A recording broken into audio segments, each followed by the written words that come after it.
Le maître vécut seul pendant des années, isolé dans sa plantation perdue entre les mornes et la mer. Puis, en 1773, il acheta 7 esclaves femmes lors d'une vente aux enchères à Saint-Pierre. L'une devint son épouse. Les 6 autres disparurent sans laisser de traces. Avant de poursuivre cette histoire troublante, abonnez-vous à cette chaîne et dites-nous dans les commentaires de quelle ville vous nous écoutez. Ce récit, tiré d'archives coloniales longtemps oubliées, mérite d'être partagé avec ceux qui cherchent la vérité derrière les silences de l'histoire. Les archives de la Martinique conservent, dans leurs sous-sols humides, des milliers de documents que personne ne consulte plus. Registres paroissiaux moisis, actes notariés rongés par les termites, correspondances administratives dont l'encre s'est diluée dans la moisissure tropicale. C'est dans ces papiers oubliés qu'apparaît, de manière fragmentaire et troublante, l'histoire de l'habitation Sainte-Rose, une plantation de canne à sucre située dans le nord de l'île, entre les contreforts verdoyants du mont Pelé et l'océan Atlantique. La Martinique des années 1760 était une colonie française prospère, enrichie par la culture de la canne à sucre et le commerce triangulaire qui amenait des milliers d'Africains enchaînés sur ses rivages. Les grandes familles de planteurs, les béquets, régnaient sur des domaines immenses où travaillaient des centaines d'esclaves dans des conditions d'une cruauté méthodique. La société coloniale était régie par le Code noir, promulgué en 1685, un ensemble de lois qui définissaient l'esclave comme un bien meuble, une propriété sans âme, tout en prétendant encadrer les relations entre maître et esclave avec une hypocrisie juridique glaçante. Dans ce monde brutal et hiérarchisé, l'habitation Sainte-Rose représentait une anomalie. Située à plus de 3 heures de cheval de Saint-Pierre, la capitale commerciale de l'île, elle occupait une vallée étroite coincée entre 2 mornes escarpés, couverts de forêts denses. L'habitation elle-même consistait en une grande maison coloniale à 2 étages, construite en pierre volcanique grise et surmontée d'un toit descente rouge qui, selon les témoignages de l'époque, ressemblait de loin à une plaie ouverte sur le flanc de la montagne. Autour de la grande maison s'étendaient les cases des esclaves, l'hôpital sommaire, les hangars à bagages, la sucrerie avec son moulin à eau alimenté par une rivière tumultueuse qui descendait du volcan. Les champs de canne s'étalaient sur les pentes douces, montant jusqu'à la lisière de la forêt où personne ne s'aventurait une fois la nuit tombée. La jungle martiniquaise, dense et hostile, grouillait de serpents fer de lance dont la morsure tuait en quelques heures, et l'obscurité y était totale dès que le soleil disparaissait derrière les crêtes. Le maître de cette habitation se nommait Antoine Laurent Desroches. Son nom apparaît pour la première fois dans les registres en 1754, lorsqu'il acheta la propriété à une veuve endettée dont le mari était mort de fièvre jaune. Desroches arrivait de France, de Bretagne plus précisément, avec un capital suffisant pour acquérir ce domaine de taille modeste, mais bien situé. Il avait alors 32 ans. Un âge avancé pour un célibataire dans les colonies où les hommes se mariaient jeunes pour assurer leur descendance dans un climat meurtrier. Les documents administratifs le décrivent comme un homme instruit, ayant étudié le droit à Rennes avant de s'embarquer pour les Antilles. Physiquement, une lettre du gouverneur de l'époque le mentionne comme étant de taille moyenne, aux cheveux noirs toujours soigneusement poudrés selon la mode, au visage allongé et aux yeux d'un gris froid qui mettait mal à l'aise ses interlocuteurs. Il parlait peu, s'habillait avec une élégance austère et refusait systématiquement les invitations des autres planteurs de la région. Pendant près de 20 ans, Antoine Laurent Desroches vécut seul dans sa grande maison. Seul avec ses esclaves, bien sûr, une quarantaine d'hommes et de femmes qui travaillaient ses champs et produisaient un sucre de qualité médiocre qu'il vendait sans chercher à maximiser ses profits. Il n'employait pas de géreur blanc comme c'était l'usage, préférant superviser lui-même l'exploitation. Il ne prenait pas de maîtresse parmi ses esclaves, pratique pourtant courante et tacitement acceptée dans la société coloniale. Il ne participait pas aux assemblées de planteurs, n'assistait pas au bal de Saint-Pierre, évitait la messe dominicale en prétextant l'éloignement de sa propriété. Cette solitude volontaire alimentait les rumeurs. On disait qu'il avait fui la France pour échapper à un scandale, qu'il avait tué un homme en duel, qu'il était recherché par la justice royale. D'autres murmuraient qu'il était fou, qu'il passait ses nuits à lire des livres interdits, qu'il pratiquait des expériences étranges dans les soubassements de sa maison. Certains prétendaient qu'il n'était pas vraiment seul, qu'une présence habitait avec lui dans l'obscurité de l'habitation Sainte-Rose, une présence qu'on entendait parfois hurler lors des nuits d'orage. La vérité, comme souvent, était à la fois plus simple et plus terrifiante que les légendes. Le 23 mars 1773, une vente aux enchères d'esclaves eut lieu sur le port de Saint-Pierre. Un navire négrier français, la Sirène de Bordeaux, venait d'arriver après une traversée catastrophique durant laquelle plus de la moitié de sa cargaison humaine avait péri de dysenterie et de scorbut. Les survivants, émaciés et traumatisés, furent exposés sur le quai sous le soleil accablant, leur corps enduit d'huile de palme pour masquer leur état réel de santé. Parmi les acheteurs se trouvait Antoine Laurent Desroches, fait rarissime qui provoqua l'étonnement des marchands et des autres planteurs présents. En 20 ans, personne ne l'avait jamais vu participer à une telle vente. Il achetait généralement ses esclaves par l'intermédiaire d'un courtier, sans se déplacer personnellement. Mais ce jour-là, il était là, debout dans la foule, vêtu de noir malgré la chaleur, son tricorne rabattu sur son front, observant les captifs avec une attention dérangeante.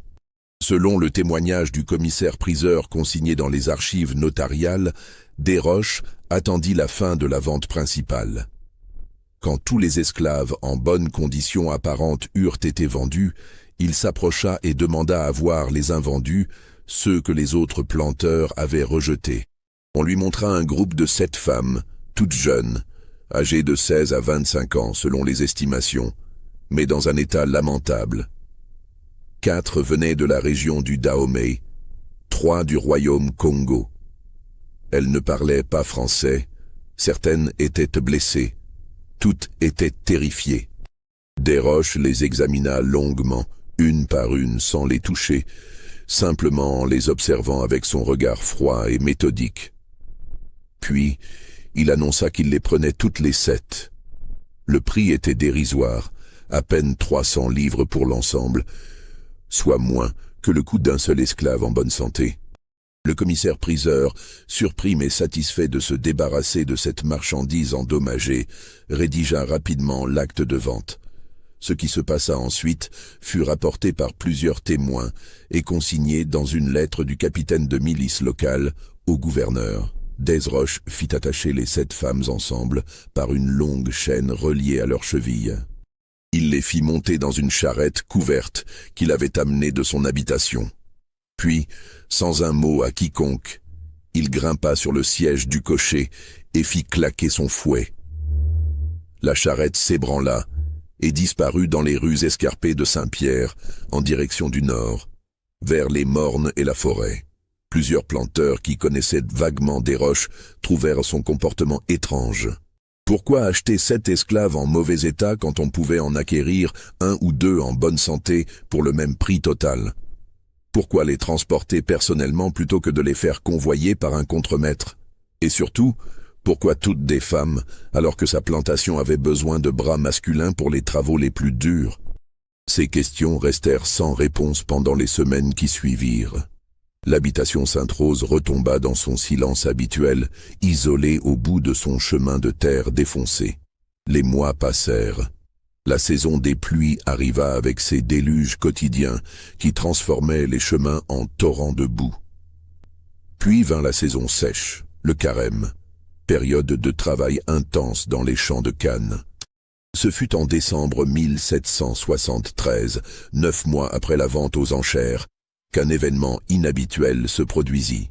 Le père Augustin Lebrun, curé de la paroisse du Prêcheur, dont dépendait théoriquement l'habitation Sainte-Rose, reçut la visite d'Antoine Laurent Desroches. Le planteur, qu'il n'avait jamais vu à la messe, se présenta à son presbytère un matin et demanda à parler en privé. Selon les notes personnelles du père Lebrun, Retrouvé dans les archives diocésaines, Desroches expliqua qu'il souhaitait se marier. Il avait choisi une épouse, une femme qui vivait sur son habitation, et il voulait que l'union soit bénie par l'Église. Le prêtre, surpris mais heureux de voir enfin ce reclus chercher à régulariser sa situation, accepta avec empressement. Il demanda le nom de la future épouse et les détails nécessaires à l'établissement des bans. C'est à ce moment que Desroches prononça des mots qui glacèrent le religieux. La femme se nommait Marie-Ange. Elle était africaine, originaire du Dahomey. Elle était son esclave, achetée 9 mois auparavant lors de la vente de la Sirène de Bordeaux. Le père Lebrun protesta immédiatement. Le mariage entre un blanc et une esclave noire était formellement interdit par le Code noir et les ordonnances royales. C'était un scandale, une abomination morale et légale. Si Desroches voulait vivre maritalement avec cette femme, qu'il la garde comme concubine comme tant d'autres planteurs le faisaient, mais un mariage devant Dieu était impossible. Desroches écouta ces objections avec un calme inquiétant. Puis il sortit de sa poche un document plié avec soin. C'était un acte d'affranchissement rédigé par un notaire de Saint-Pierre 3 jours auparavant. Marie-Ange n'était plus son esclave. Elle était désormais une femme libre, de conditions modestes certes, mais légalement capable de se marier. Le père Lebrun se retrouva dans une position difficile. Techniquement, le mariage entre un homme blanc et une femme noire affranchie n'était pas explicitement interdit, même si c'était une pratique rarissime et mal vue. Mais refuser catégoriquement risquait de braquer définitivement ce paroissien déjà distant. Après une longue discussion théologique et morale, le prêtre accepta finalement, à condition que le mariage soit célébré discrètement, sans témoins extérieurs à l'habitation, dans la chapelle privée que possédait Desroches sur son domaine. Le mariage eut lieu le 20 décembre 1773. Le père Lebrun fit le déplacement jusqu'à l'habitation Sainte-Rose, une expédition éprouvante à travers des chemins boueux et escarpés. Il arriva en fin d'après-midi, alors que le soleil commençait à descendre derrière les mornes. Ce qu'il vit le troubla profondément. La grande maison semblait abandonnée, ses volets fermés, aucune lumière aux fenêtres. Les cases des esclaves étaient délabrées, plusieurs toits effondrés. Les champs de canne montraient des signes de négligence, les mauvaises herbes envahissant les rangées. L'ensemble dégageait une impression de décrépitude et d'abandon qui contrastait violemment avec les plantations bien tenues de la région. Desroches l'accueillit sur le perron, toujours vêtu de noir, le visage émacié comme s'il n'avait pas mangé depuis des semaines. Il conduisit le prêtre directement à la chapelle, une petite pièce au premier étage de la maison, meublée seulement d'un autel rudimentaire et de quelques bancs. Aucun esclave n'était visible. Aucun bruit ne venait des autres pièces de la maison. Puis Marie-Ange entra. Le père Lebrun la décrivit dans ses notes comme une femme d'une vingtaine d'années, grande et mince, la peau très sombre, les cheveux tressés et couverts d'un madras blanc. Elle était vêtue d'une robe simple mais propre, de couleur crème. Ce qui frappa le plus le prêtre, ce furent ses yeux. Des yeux immenses, noirs comme la nuit, mais totalement vides d'expression. Elle regardait droit devant elle sans ciller, sans paraître voir quoi que ce soit, comme une somnambule ou une morte vivante. La cérémonie fut expédiée en moins de 10 minutes. Marie-Ange ne prononça pas un mot, se contentant d'acquiescer d'un mouvement de tête quand on le lui demandait. Desroches récita ses vœux d'une voix monocorde. Aucun témoin n'était présent, ce qui était irrégulier mais pas illégal. Le prêtre les maria, signa le registre paroissial, empocha les 50 livres que Desroches lui tendit et quitta l'habitation Sainte-Rose avec un sentiment de malaise qu'il n'arrivait pas à définir. Dans sa lettre à l'évêque, quelques jours plus tard, le père Lebrun écrivit « Il y a quelque chose de profondément malsain dans cette union. La femme semblait absente de son propre corps, comme si son âme avait été arrachée, et le maître avait dans le regard une satisfaction qui m'a glacé le sang. J'ai commis une erreur en acceptant de les marier. Que Dieu me pardonne, mais j'ai le sentiment d'avoir béni quelque chose d'immonde. » Cette lettre serait retrouvée plus d'1 siècle plus tard, lors du classement des archives diocésaines. Entre-temps, personne ne revit jamais Marie-Ange vivante. Et des 6 autres femmes achetées le même jour, il ne resta aucune trace dans les registres officiels de la Martinique. Les années qui suivirent le mariage furent marquées par un silence presque total autour de l'habitation Sainte-Rose. Antoine Laurent Desroches ne se manifesta plus jamais à Saint-Pierre ou au prêcheur. Il n'assista à aucune assemblée de planteurs, ne participa à aucune des obligations sociales qui incombaient normalement aux propriétaires terriens de son rang. Sa production de sucre diminua progressivement, passant de 20 tonneaux par an avant 1773 à seulement 8 tonneaux en 1775, puis à pratiquement rien après cette date. Cette chute de productivité aurait dû attirer l'attention des autorités coloniales, toujours soucieuses de maximiser les revenus fiscaux tirés des plantations. Mais l'habitation Sainte-Rose était petite, son propriétaire payait ses impôts modestes sans retard, et la distance qui la séparait des centres administratifs jouait en faveur de son isolement. Dans une colonie où des centaines d'habitations fonctionnaient et où les problèmes quotidiens mobilisaient l'attention des gouverneurs, un domaine isolé qui périclitait lentement ne méritait pas d'investigation particulière. Les esclaves de Desroches n'étaient d'aucune aide pour comprendre ce qui se passait derrière les murs de la grande maison. Le peu d'informations qui filtraient venaient des rares occasions où certains d'entre eux étaient envoyés au bourg du prêcheur pour des achats ou des livraisons. Ces esclaves, principalement des hommes âgés employés aux travaux agricoles, parlaient peu et mal le français créole. Quand on les interrogeait sur leur maître, ils baissaient les yeux et se taisaient, une peur palpable dans leur attitude. Un seul témoignage de cette période subsiste dans les archives judiciaires.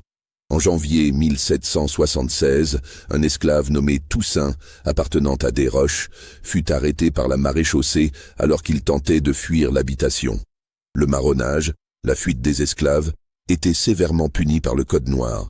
La première fois par l'amputation des oreilles et le marquage de la fleur de lys au fer rouge sur l'épaule, la deuxième fois par le jarret coupé, la troisième fois par la mort. Toussaint fut interrogé avant son châtiment. Le procès verbal d'interrogatoire, rédigé d'une écriture serrée sur du papier jauni, révèle des détails glaçants. L'esclave, âgé d'une 50aine d'années, expliqua qu'il préférait mourir sous le fouet plutôt que de rester un jour de plus à l'habitation Sainte-Rose.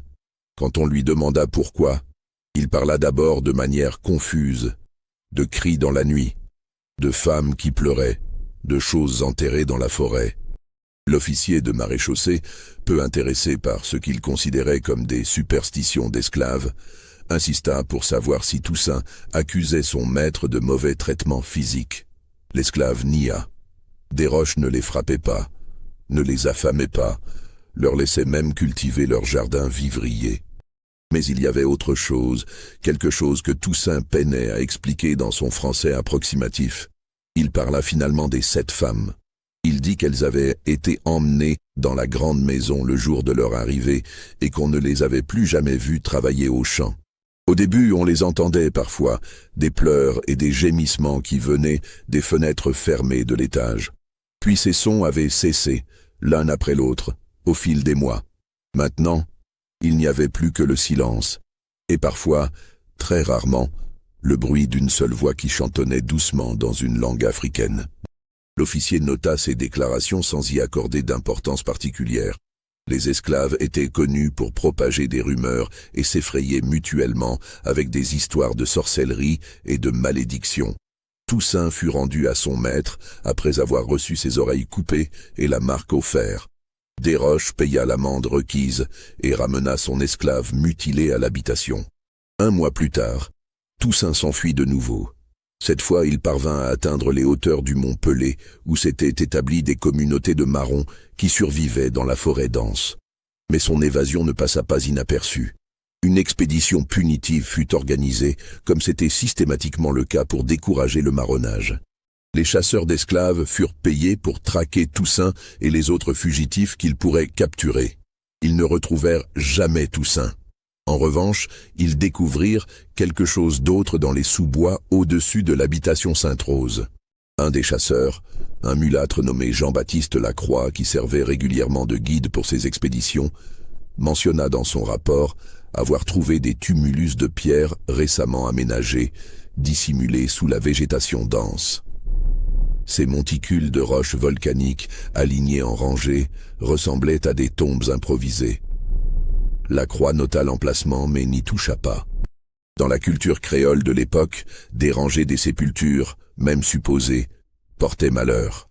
De plus, enterrer des esclaves morts sans déclaration ni cérémonie religieuse était une pratique courante dans les plantations, un secret de polichinelle que personne ne dénonçait tant que la mortalité restait dans les normes acceptables. L'information fut consignée dans un registre qui ne serait jamais consulté de nouveau. Les années passèrent. La Martinique continua sa vie coloniale, ses cycles de récoltes et d'ouragans, ses épidémies de fièvre jaune et ses arrivages réguliers de navires négriers. La Révolution française éclata en 1789. Ces ondes de choc atteignant les Antilles avec un retard de plusieurs mois, mais une violence décuplée. Les idées d'égalité et de liberté enflammèrent les esprits, provoquant des révoltes d'esclaves et des affrontements sanglants entre planteurs royalistes et révolutionnaires. Durant cette période chaotique, l'habitation Sainte-Rose sembla se figer dans le temps, comme une enclave oubliée par l'histoire. Desroches ne prit aucun parti dans les conflits politiques. Il continua à vivre reclus dans sa propriété déclinante, payant ses impôts quand les autorités se manifestaient, ignorant les sommations à rejoindre les milices locales. Son isolement géographique et son insignifiance économique le protégèrent des turbulences révolutionnaires. Ce n'est qu'en 1802, lors du rétablissement temporaire de l'esclavage par Napoléon Bonaparte après son abolition éphémère, que l'administration coloniale réorganisée entreprit un recensement général des habitations et de leur main-d'œuvre servile. Des commissaires furent envoyés dans toutes les paroisses pour établir des registres précis des propriétaires, de leurs terres et de leurs esclaves. Le commissaire chargé de la paroisse du Prêcheur était un jeune fonctionnaire métropolitain nommé Étienne d'Arvelle, arrivé de France 2 ans auparavant. Zélé et méthodique, il s'était fixé comme objectif de visiter personnellement chaque habitation de son secteur pour vérifier l'exactitude des déclarations.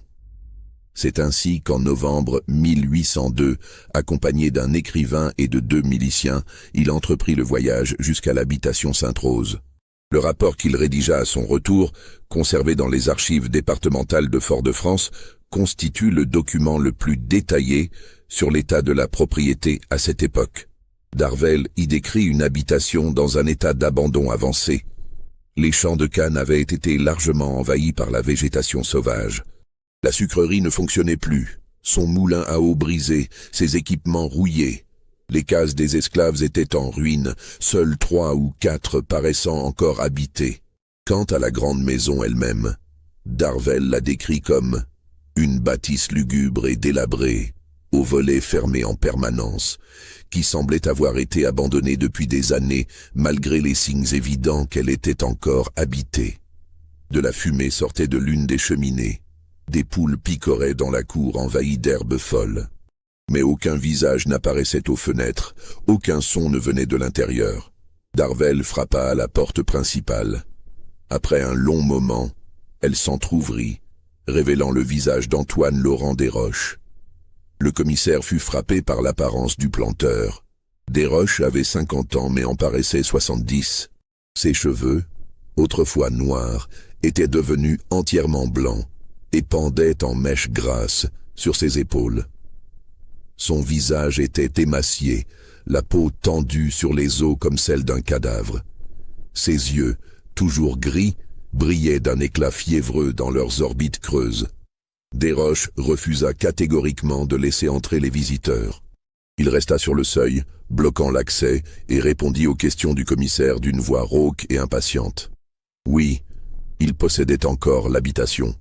Non, il n'avait que 12 esclaves survivants, tous âgés, tous déclarés dans les registres. Non, il ne produisait plus de sucre, se contentant de cultures vivrières pour la subsistance. Non, il ne souhaitait pas vendre sa propriété. Non, il ne recevait aucun visiteur. Non, non, non. Quand D'Arvelle insista pour inspecter les lieux conformément à ses prérogatives, Desroches devint menaçant. Il posa la main sur le pistolet glissé dans sa ceinture et déclara que quiconque franchirait le seuil de sa porte serait abattu sur le champ. Il était chez lui, sur sa propriété légalement acquise, et aucune loi ne permettait aux autorités de violer ce sanctuaire sans mandat spécifique. Darvel, surpris par cette agressivité, choisit de ne pas provoquer d'incident. Il nota les réponses de Desroches, observa ce qu'il pouvait voir de l'extérieur et repartit avec son escorte. Mais son rapport contient un paragraphe troublant qui révèle ce qu'il aperçut brièvement avant que la porte ne se referme. Alors que M. Desroches nous rejetait de sa propriété, j'ai entrevu, dans l'obscurité du vestibule derrière lui, une silhouette féminine. Une femme de couleur, vêtue d'une robe blanche qui semblait n'avoir pas été lavée depuis des années, se tenait immobile dans le couloir. Son visage était tourné vers nous, mais ses yeux ne paraissaient rien voir. Elle se balançait légèrement d'avant en arrière, comme ces aliénés que j'ai vus dans les hospices de Paris. Avant que j'aie pu en voir davantage, M. Desroches claqua la porte avec violence. Cette image m'a poursuivi pendant des jours. J'ignore qui était cette malheureuse, mais j'ai la conviction que quelque chose d'atroce se déroule dans cette maison maudite. Malgré ses soupçons, aucune action ne fut entreprise. Darvel n'avait aucune preuve d'un crime, seulement un malaise diffus. Les autorités coloniales avaient d'autres priorités.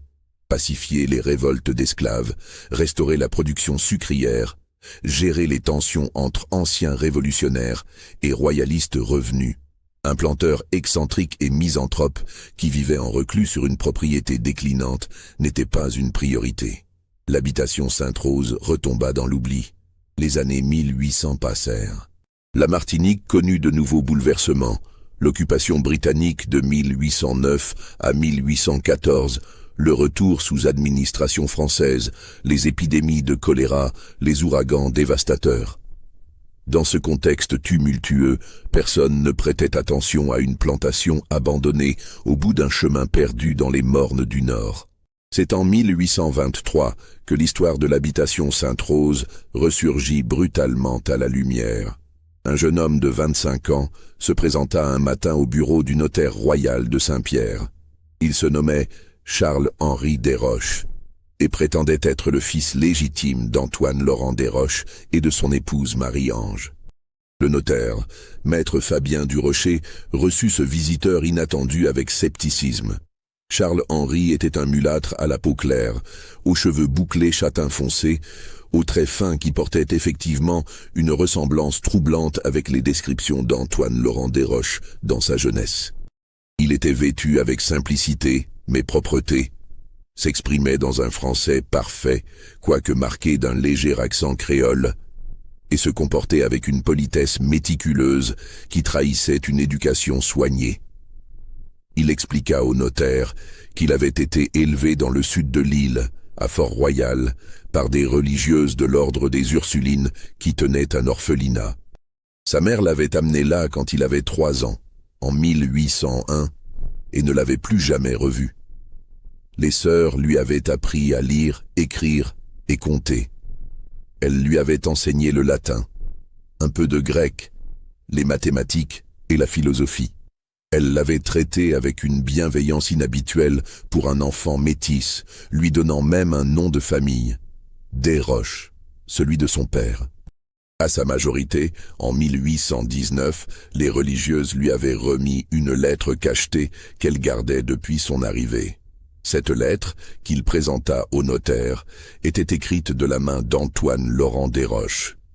Elle était datée du 15 septembre 1801 et rédigée dans un style juridique précis. La lettre établissait que Charles-Henri était le fils naturel et reconnu d'Antoine Laurent Desroches et de Marie-Ange Desroches, née esclave, mais affranchie et légalement mariée. Elle stipulait que l'enfant devait être élevé loin de l'habitation Sainte-Rose, pour des raisons que le père ne détaillait pas. Elle promettait qu'à la mort d'Antoine Laurent, son fils unique hériterait de l'intégralité de ses biens. En attendant, une somme de 200 livres par an serait versée aux Ursulines pour l'éducation de l'enfant, versement qui avait effectivement été honoré régulièrement jusqu'en 1820. Charles-Henri expliqua qu'en 1820, les paiements s'étaient interrompus. Inquiet, il avait écrit à plusieurs reprises à l'adresse de l'habitation Sainte-Rose sans recevoir de réponse.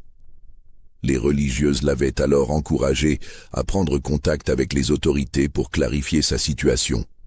Après 3 ans d'hésitation et d'économie laborieuse, il avait enfin réuni le courage et les moyens de faire le voyage jusqu'à Saint-Pierre pour retrouver son père.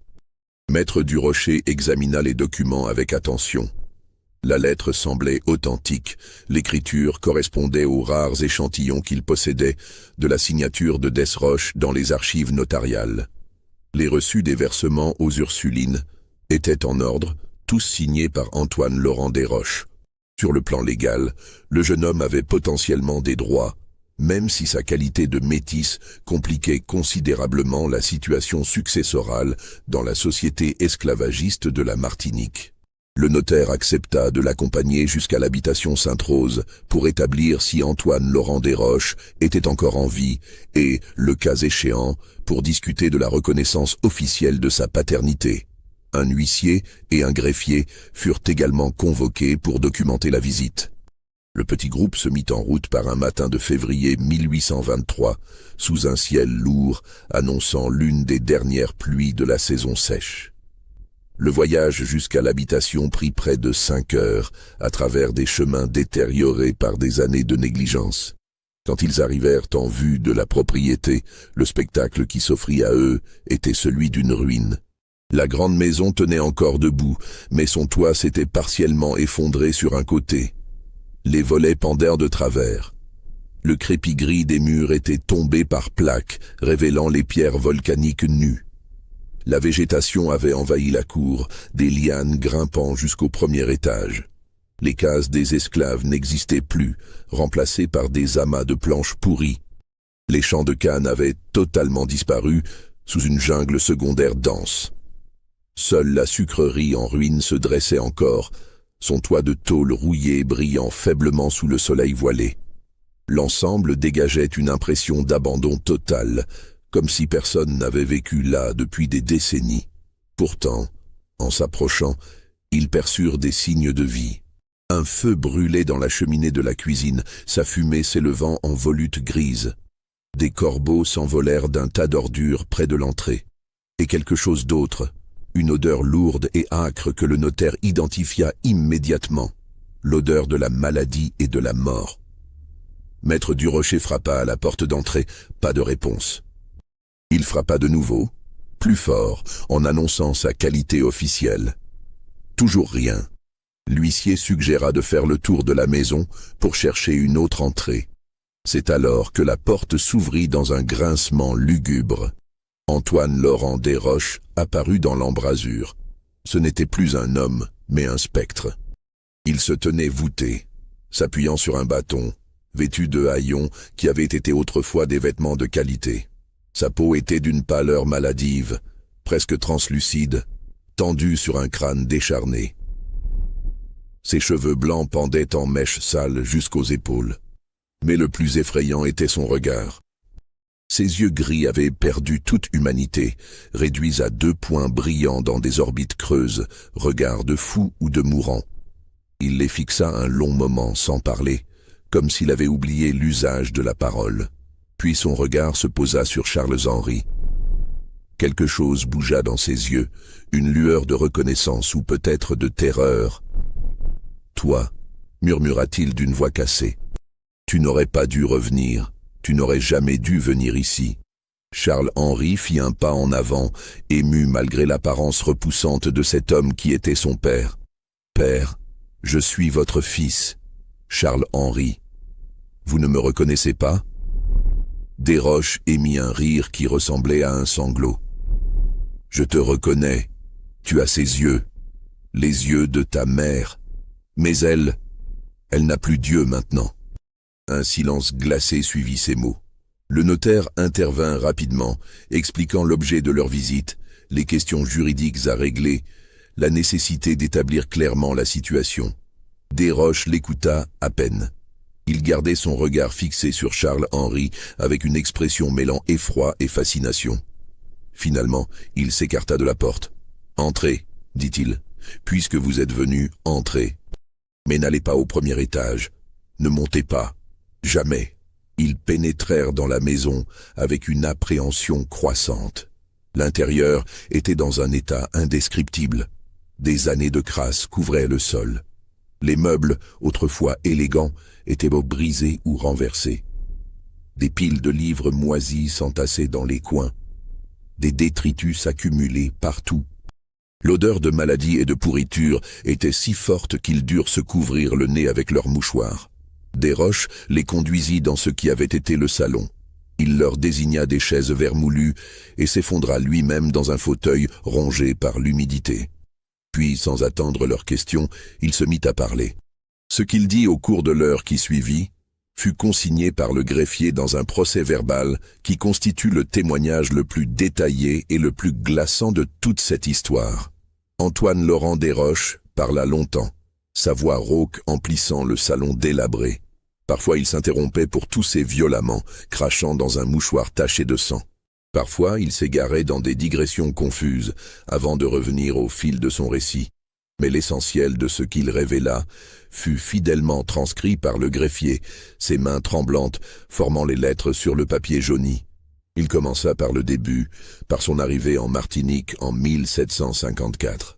Il n'était pas venu aux Antilles pour faire fortune dans le sucre, comme tant d'autres. Il fuyait, effectivement, mais pas la justice française. Il fuyait lui-même, ou plutôt une part de lui-même qu'il ne supportait plus. En France, avant son départ, il avait été fiancé à une jeune femme de bonne famille bretonne. Le mariage était arrangé, comme c'était l'usage, mais il s'était pris d'une affection sincère pour sa promise. 3 mois avant le mariage, elle était morte subitement d'une fièvre maligne. Antoine Laurent avait été anéanti par cette perte. Dans son chagrin délirant, il avait développé une obsession morbide. Il ne pouvait supporter l'idée que sa bien-aimée soit seule dans la tombe. Il s'était mis à fréquenter les cimetières la nuit, à lire des ouvrages interdits sur la nécromancie et les tentatives de ramener les morts à la vie. Sa famille, horrifiée, l'avait fait examiner par des médecins qui avaient diagnostiqué une mélancolie profonde. Pour éviter le scandale et lui offrir un nouveau départ, ils avaient financé son voyage aux colonies. Antoine Laurent pensait que la distance et le changement de vie guériraient son mal. Il se trompait. En Martinique, loin des contraintes sociales de la métropole, son obsession n'avait fait que croître, prenant de nouvelles formes plus sombres. Il avait acheté l'habitation Sainte-Rose précisément pour son isolement. Il voulait un endroit où personne ne pourrait le surveiller, le juger, l'empêcher de poursuivre ses recherches. Pendant près de 20 ans, il avait vécu seul avec ses livres, ses expériences, sa folie grandissante. Il avait étudié des textes médicaux anciens, des traités philosophiques, des récits de voyageurs sur les pratiques des peuples africains et caribéens. Il cherchait un moyen de vaincre la mort, ou du moins de maintenir une présence humaine au-delà du trépas. Il savait que c'était impossible rationnellement, mais une part de lui refusait d'accepter cette impossibilité. Puis, en 1773, il avait eu une révélation, ou plutôt une idée monstrueuse avait germé dans son esprit malade. Et si ce n'était pas la mort physique qu'il fallait vaincre, mais la mort de la conscience, de la personnalité? Et si on pouvait créer un être humain dont l'esprit serait entièrement sous contrôle, vidé de toute volonté propre, réduit à une existence purement passive?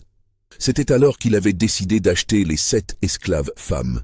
Il les avait choisies jeunes, traumatisées par la traversée, ne parlant pas français, complètement déracinées de leur culture. Des êtres vulnérables qu'il pourrait mouler.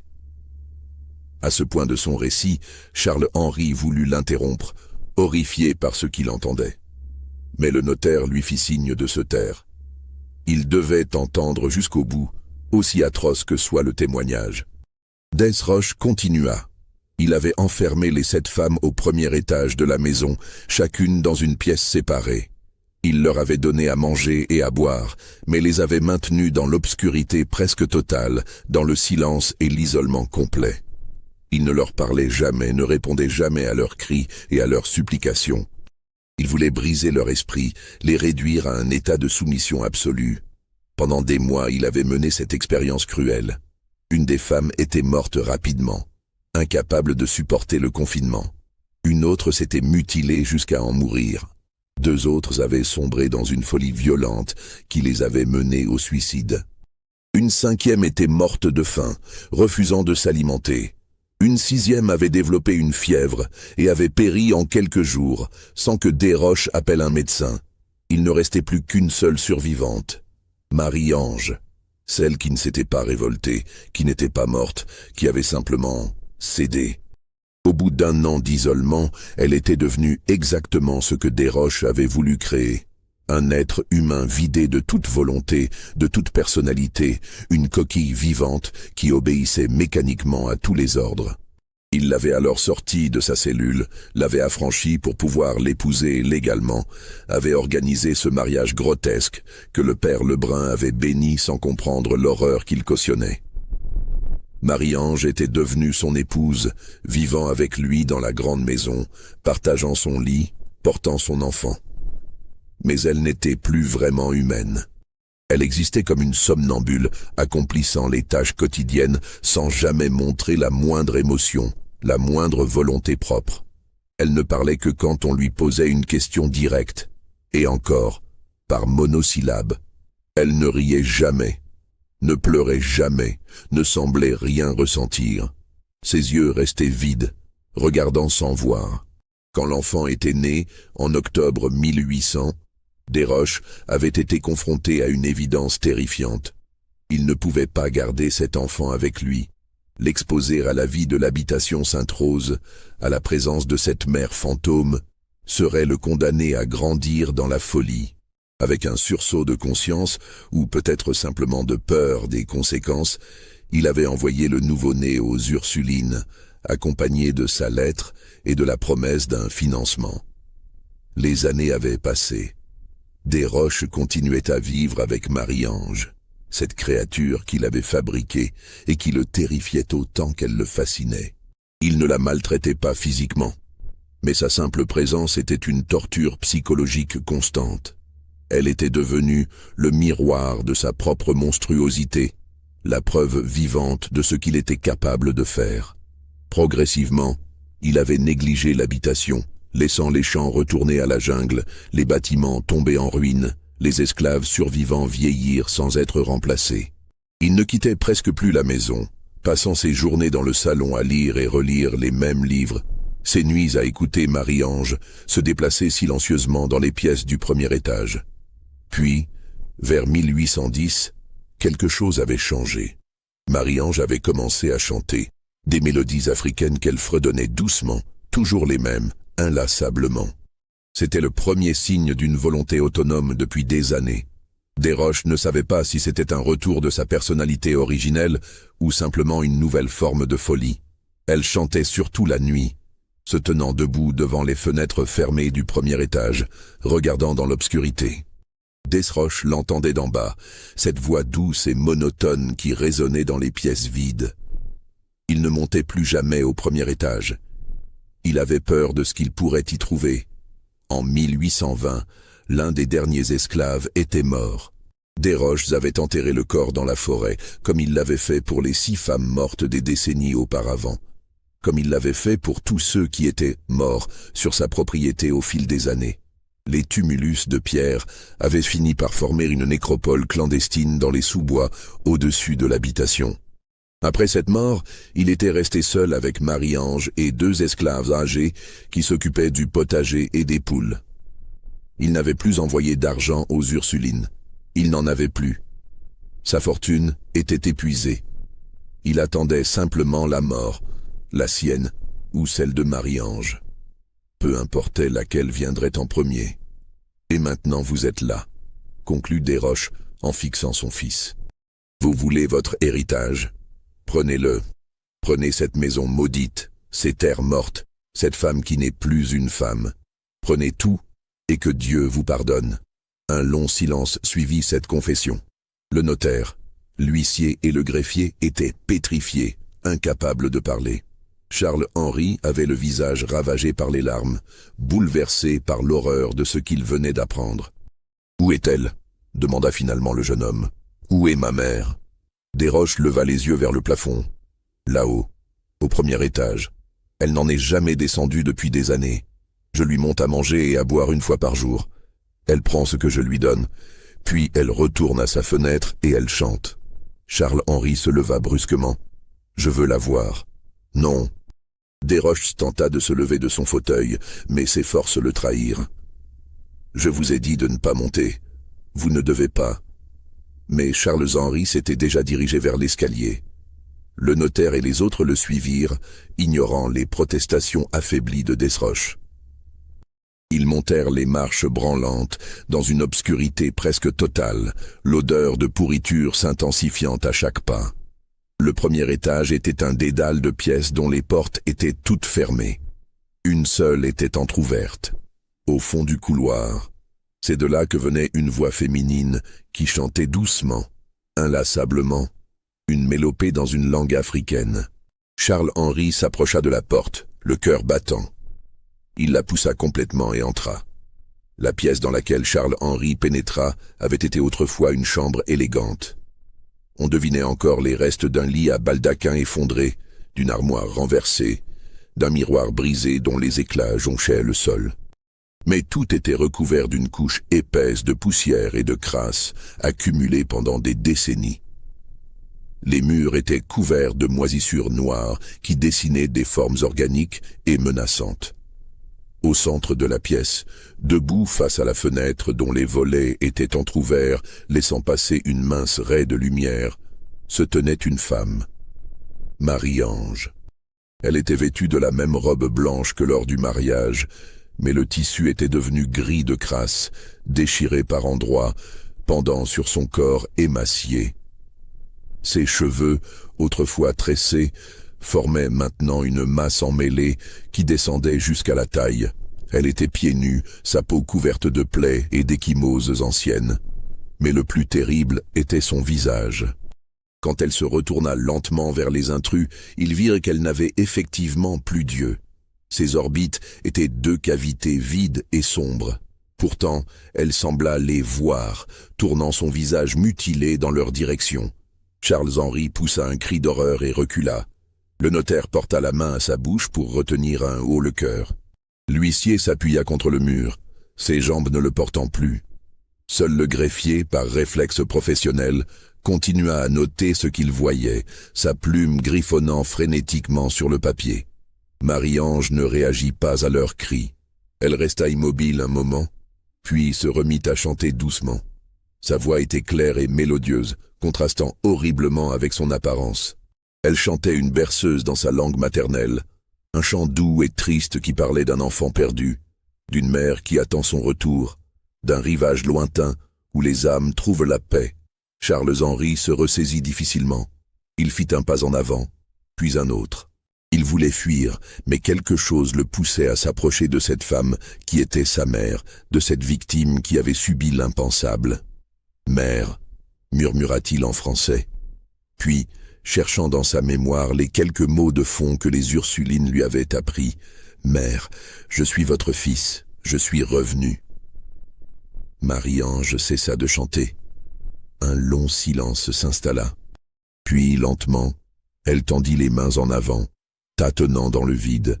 Charles-Henri s'approcha encore et prit ses mains dans les siennes. Elles étaient d'eau froide et sèches comme du bois mort. La bouche de Marie-Ange s'ouvrit. Elle essaya de parler, mais aucun son ne sortit d'abord. Puis, dans un murmure rauque, elle prononça un seul mot, dans sa langue natale. « Aziz, mon enfant. » Charles-Henri éclata en sanglots. Il attira doucement sa mère contre lui, la serrant avec une infinie précaution, comme si elle allait se briser. Marie-Ange resta raide un moment, puis ses bras se levèrent mécaniquement et entourèrent son fils. C'était un geste automatique, sans chaleur, mais c'était un geste. C'est à ce moment que Desroches apparut dans l'embrasure de la porte. Il avait réussi à monter l'escalier s'appuyant sur les murs. Son visage exprimait une terreur absolue. Ses yeux, dit-il d'une voix brisée, Je n'y suis pour rien. Je le jure devant Dieu, je ne les ai pas touchés. C'est elle. Elle les a arrachés elle-même. Il y a 10 ans, peut-être 15, je ne sais plus. Un matin, je suis monté et elle était là, debout dans son sang, ses yeux dans ses mains. Elle chantait. Elle chantait exactement comme maintenant. Le notaire se retourna vers lui, le visage déformé par le dégoût. « Pourquoi ?» demanda-t-il. « Pourquoi ne l'avez-vous pas fait soigner ? Pourquoi ne l'avez-vous pas fait enfermer dans un hospice où elle aurait au moins reçu des soins ?» Desroches émit un rire amer. « L'enfermer ? Mais elle est déjà enfermée. Et puis, où l'aurais-je envoyée ? Dans un hospice pour aliénés où on l'aurait enchaînée et battue ? Chez les sœurs où on aurait essayé de la guérir par des prières et des exorcismes ? Non, elle reste ici. C'est moi qui l'ai détruite. C'est moi qui dois vivre avec ce que j'ai fait. Vous auriez dû la tuer, dit soudain Charles-Henri d'une voix glaciale. Si vous aviez la moindre humanité, vous l'auriez tuée il y a des années. Vous lui auriez épargné cette existence. J'y ai pensé, admit Desroches. 1000 fois. Mais je n'ai jamais pu, parce que tant qu'elle vit, je reste vivant aussi. Le jour où elle mourra, je n'aurai plus aucune raison de continuer. Elle est ma pénitence, ma damnation, ma croix. Nous sommes liés jusqu'à la mort. Le notaire avait entendu assez. Il ordonna à l'huissier de descendre chercher les 2 esclaves qui travaillaient encore sur la propriété. Il fallait des témoins supplémentaires, il fallait documenter l'état de Marie-Ange, il fallait établir un constat officiel qui permettrait d'agir légalement. Pendant l'heure qui suivit, une enquête sommaire fut menée dans la maison. On découvrit au premier étage les autres chambres qui avaient servi de cellules aux 6 femmes mortes. Leurs portes portaient encore les traces de griffures désespérées. Leurs murs étaient couverts de taches sombres, sang, excréments, marques indéfinissables. C'était une galerie d'horreur que personne ne voulait examiner de trop près. Dans le bureau de Desroches, au rez-de-chaussée, on trouva ses journaux. Des dizaines de cahiers où il avait méticuleusement consigné son expérience pendant des années. Les premiers volumes décrivaient sa méthodologie avec un détachement clinique glaçant. Les volumes suivants montraient une descente progressive dans la folie, ses notes devenant de plus en plus confuses, illisibles, parsemées de phrases répétées obsessionnellement. Le greffier saisit ses cahiers comme pièces à conviction. Ils constituaient une confession écrite complète des crimes de Desroches. Meurtre par négligence volontaire, séquestration, torture psychologique, destruction délibérée de l'intégrité mentale d'autrui. Même dans le contexte de l'esclavage, où les maîtres jouissaient d'une impunité presque totale, ce que Desroches avait fait dépassait les limites de ce qui était tacitement toléré. Restait la question cruciale. Que faire maintenant ? Marie-Ange était-elle légalement une victime qui devait être libérée et soignée, ou une aliénée qui devait être internée ? Desroches devait-il être traduit en justice, lui qui était manifestement mourant ? Charles-Henri avait-il des droits sur la propriété, et si oui, lesquels ? Le notaire décida qu'il ne pouvait trancher seul ces questions. Il fallait rapporter l'affaire aux autorités supérieures, au gouverneur de la Martinique, peut-être même aux tribunaux métropolitains. En attendant, il ordonna que Marie-Ange soit descendue au rez-de-chaussée, installée dans une pièce propre avec de la nourriture et de l'eau. Les 2 vieux esclaves reçurent instruction de veiller sur elle. Quant à Desroches, épuisé par la confrontation, il s'était effondré dans son fauteuil du salon et ne bougeait plus. Charles-Henri refusa de l'approcher. Il resta assis sur les marches du perron, le visage entre les mains, essayant de comprendre comment sa vie avait basculé en quelques heures de la quête d'un père à la découverte d'un monstre. Le groupe repartit vers Saint-Pierre à la tombée de la nuit, emportant les journaux de Desroches et le témoignage détaillé de tout ce qu'ils avaient vu. Le voyage retour se fit dans un silence pesant, chacun perdu dans ses pensées sombres. L'affaire de l'habitation Sainte-Rose ne fut jamais jugée devant un tribunal. Les raisons de cette absence de procès sont multiples et révèlent autant sur la société coloniale de l'époque que sur les faits eux-mêmes. D'abord, Antoine Laurent Desroches mourut 3 semaines après la visite du notaire. On le retrouva un matin, assis dans son fauteuil du salon raide et froid. Aucune autopsie ne fut pratiquée. Le médecin appelé conclut à une mort naturelle due à la tuberculose et à la malnutrition. Il fut enterré discrètement dans le cimetière du Prêcheur, sans cérémonie, dans une tombe anonyme. Ensuite, la question de Marie-Ange posa un dilemme juridique insoluble. Était-elle une esclave affranchie et donc une femme libre? Était-elle l'épouse légitime de Desroches et donc une veuve avec des droits successoraux? Était-elle une aliénée devant être placée sous tutelle? Les juristes coloniaux débattirent pendant des mois sans parvenir à un consensus. Finalement, une solution pragmatique fut trouvée. Charles-Henri, en tant que fils reconnu par écrit de Desroches, hérita de la propriété. Mais l'état de délabrement de l'habitation Sainte-Rose était tel qu'elle n'avait plus aucune valeur marchande. Les terres étaient retournées à la jungle, la maison était inhabitable, les équipements étaient détruits. Le jeune homme ne possédait en réalité qu'une ruine sans valeur. Il décida néanmoins de s'installer sur place pour s'occuper de sa mère. Avec l'aide des 2 vieux esclaves qu'il affranchit immédiatement, il nettoya une partie de la maison, rendit une chambre habitable pour Marie-Ange, restaura le toit pour éviter les infiltrations. Il planta un jardin vivrier et quelques caféiers pour subsister. Il abandonna toute idée de relancer la production de sucre. Marie-Ange vécut encore 7 ans dans cette maison où elle avait subi tant d'horreurs. Charles-Henri la soigna avec une patience infinie, la nourrissant, la lavant, la promenant dans le jardin les jours de beau temps.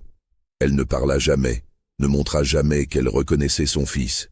Mais elle continua à chanter ses mélodies africaines, et parfois, quand Charles-Henri lui tenait la main, elle serrait doucement ses doigts dans les siens. Elle mourut en janvier 1830, emportée par une pneumonie. Charles-Henri l'enterra dans le jardin qu'il avait créé sous un manguier en fleurs. Il planta sur sa tombe des fleurs sauvages et un petit arbuste dont les feuilles, selon une croyance africaine que lui avaient enseignée les 2 anciens esclaves, permettaient aux âmes des morts de retrouver le chemin de leur terre natale. Quant aux 6 autres femmes, celles qui étaient mortes dans les cellules du premier étage, Charles-Henri entreprit de leur donner une sépulture décente. Guidé par les souvenirs confus des 2 vieux esclaves, il retrouva les tumulus de pierre dans la forêt au-dessus de l'habitation. Il identifia 6 tombes qu'il exhuma avec précaution. Les ossements qu'il découvrit confirmèrent l'horreur. Certains squelettes montraient des signes de malnutrition extrême. D'autres portaient les marques de blessures auto-infligées. Tous appartenaient à de jeunes femmes qui avaient subi une mort atroce. Charles-Henri les réinhuma dans le jardin à côté de Marie-Ange, créant un petit cimetière qu'il entoura d'une palissade blanche. Il planta un arbre pour chacune des 7 femmes. 7 manguiers qui, avec le temps, grandirent jusqu'à former un petit bosquet d'ombre et de fraîcheur. Les journaux de Desroches furent archivés au greffe du tribunal de Saint-Pierre. Officiellement, ils constituaient des pièces d'un dossier successoral. Officieusement, personne ne voulait que ces documents soient rendus publics. Ils révélaient trop de choses dérangeantes sur ce qu'un homme blanc pouvait faire impunément dans une société esclavagiste. Les autorités craignaient que leur divulgation n'alimente les mouvements abolitionnistes qui gagnaient en force en France métropolitaine. Les cahiers restèrent donc dans leurs cartons scellés, oubliés au fil des décennies. Seul le rapport du notaire Durocher, rédigé dans un style neutre et factuel, fut conservé dans les archives officielles. Mais même ce rapport fut enterré dans la masse des documents administratifs, rarement consultés, jamais étudiés. Charles-Henri vécut le reste de sa vie à l'habitation Sainte-Rose. Il se maria avec une femme créole du Prêcheur et eut 4 enfants.